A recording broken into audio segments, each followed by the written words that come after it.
Good evening and welcome to Kensuke's Kingdom by Michael Morpurgo, Chapter 4. Now in our last episode, Michael and his family were somewhere in the Pacific Ocean in the Coral Sea. And unfortunately at the end of Chapter 3, Michael and his dog Stella had been washed overboard while Mum and Dad were asleep below, and it was the dead of night. Chapter 4. Gibbons and Ghosts. The terrors came fast, one upon another. The lights of the Peggy Sue went away into the dark of the night, leaving me alone in the ocean, alone with the certainty that they were already too far away, that my cries for help could not possibly be heard. I thought then of the sharks cruising the black water beneath me, scenting me, already searching me out, homing in on me, and I knew there could be no hope. I would be eaten alive. Either that or I would drown slowly. Nothing could save me. I trod water, frantically searching the impenetrable darkness about me for something, anything to swim towards, but there was nothing. Then a sudden glimpse of white in the sea, the breaking of a wave perhaps, but there were no waves. Stella, it had to be. I was so thankful, so relieved not to be all alone. I called out and swam towards her. She would keep bobbing away from me, vanishing, reappearing, then vanishing again. She had seemed so near, but it took several minutes of hard swimming before I came close enough to reach out and touch her. Only then did I realise my mistake. Stella's head was mostly black. This was white. It was my football.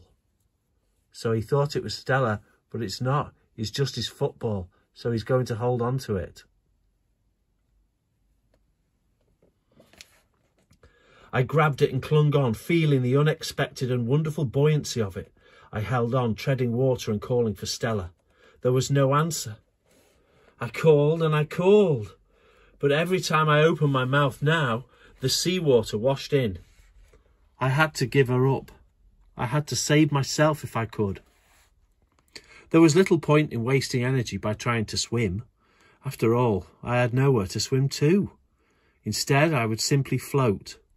I would cling to my football, tread water gently and wait for the Peggy Sue to come back.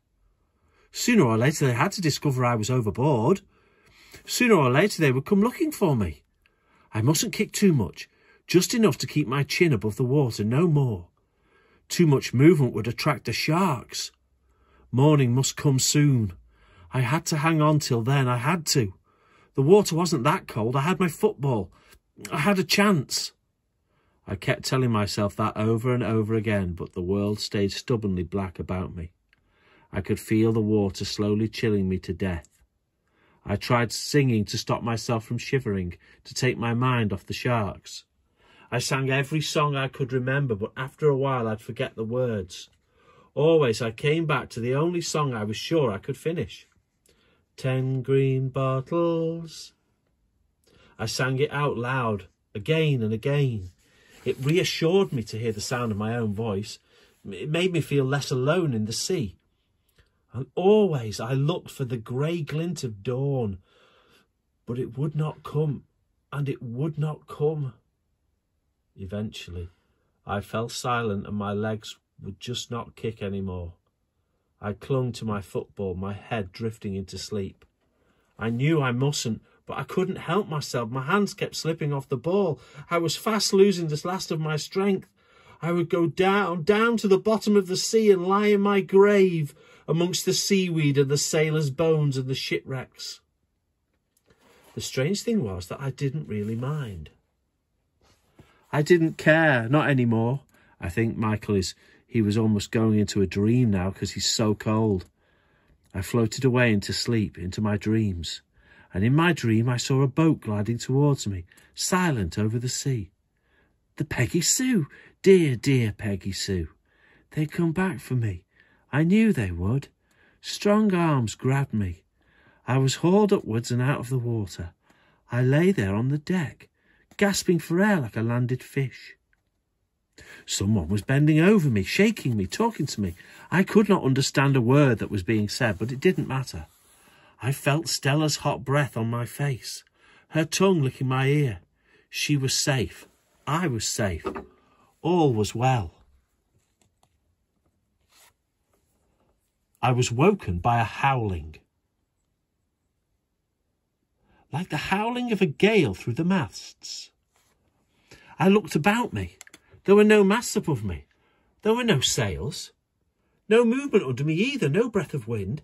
Stella Artois was barking, but some way off. I wasn't on a boat at all, but lying stretched out on sand. I sat up. I was on a beach, a broad white sweep of sand, with trees growing thick and lush behind me right down to the beach. And then I saw Stella prancing about in the shallows. I called her to meet me, her tail circling wildly.